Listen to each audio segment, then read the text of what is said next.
Hello అందరికీ. మీకెప్పుడైనా నోటికి కారంగా కొంచెం వెరైటీగా తినాలి అని అనిపించినప్పుడు ఇలా చపాతీని మసాలా చపాతీలాగా ఒకసారి ట్రై చేయండి. చాలా బాగా వచ్చింది. టేస్టీగా కూడా ఉంది అండ్ స్మూత్గా కూడా ఉంది. దీనికి కావాల్సిన ఇంగ్రీడియంట్స్ ఇవే: ఆనియన్స్, కారము, పచ్చిమిర్చి, కొత్తిమీర, ధనియాల పొడి, పసుపు, క్యారెట్, బీట్రూట్ కొంచెం కొంచెం వేసుకోండి. అన్నీ ఒకేసారి చపాతీ పిండిలో వేసుకోండి. చపాతీ పిండి నార్మల్గా మీరు చపాతీకి ఎలా కలుపుకుంటారో అలానే సాల్ట్ వేసి కలుపుకోండి. నేను దాంట్లో సాల్ట్ వేసాను కాబట్టి దీంట్లో వేయలేదు. ఇలా చిన్న చిన్నగా మిక్స్ చేసుకుంటూ ఆనియన్స్ అన్ని మసాలాలు ఆనియన్స్ అన్నీ బాగా మిక్స్ అయ్యి ఇలా ముద్దలా వచ్చే వరకు బాగా కలుపుకోండి. ఆ తర్వాత నార్మల్ చపాతీకి ఎలా చేసుకుంటామో అలానే కట్టికి అంటుకుంటుంది అన్నప్పుడు కొంచెం పౌడర్ వేయండి చాలు, అంతే. నార్మల్గా ఎలా చపాతీలు చేసుకుంటామో అలానే. నాకైతే ఈ పిండికి 4 చేశాను నేను. చిన్న చిన్నవిగానే చేశాను.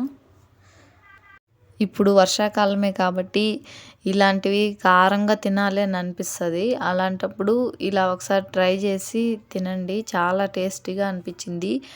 కర్రీ లేకపోయినా కానీ బాగానే ఉన్నాయి అనిపిస్తుంది. ఈవినింగ్ అప్పుడు స్నాక్స్గా, నైట్ డిన్నర్గా కూడా యూజ్ చేసుకోవచ్చు. ఎప్పుడు ఒకేలాగా కాకుండా అప్పుడప్పుడు వెరైటీగా ట్రై చేస్తేనే బాగుంటుంది. ఇంట్లో వాళ్ళు కూడా ఎంతసేపు బోర్ కొడుతుంది కదా ఒకేలాంటి చపాతీలు తినాలంటే. ఇలా పెనం బాగా వేడెక్కిన తర్వాతే ఆ పిండి చపాతీని దాంట్లో వేయండి పెనం పైన. తర్వాత ఆయిల్ చపాతీ ఫుల్గా అప్లై చేసుకోండి. వన్ సైడ్ బాగా కాలిన తర్వాత నెక్స్ట్ సైడ్ అదేలాగానే తిప్పి ఆయిల్ అప్లై చేసుకోవాలి. మంటని మీడియం టు లో ఫ్లేమ్లో చిన్నగానే కుక్ చేసుకుంటే లోపలంతా బాగా కుక్ అవుతుంది. ఫాస్ట్గా చేస్తే పైన మాడిపోతుంది కాబట్టి చిన్నగా కాల్చుకోండి. అలా అన్ని 4 చపాతీలు అలానే సేమ్ కాల్చుకోండి. చాలా బాగా వచ్చాయి. వీడియో నచ్చితే లైక్ చేసి కామెంట్ చేయండి. ఎలా వచ్చిందో కూడా చెప్పండి.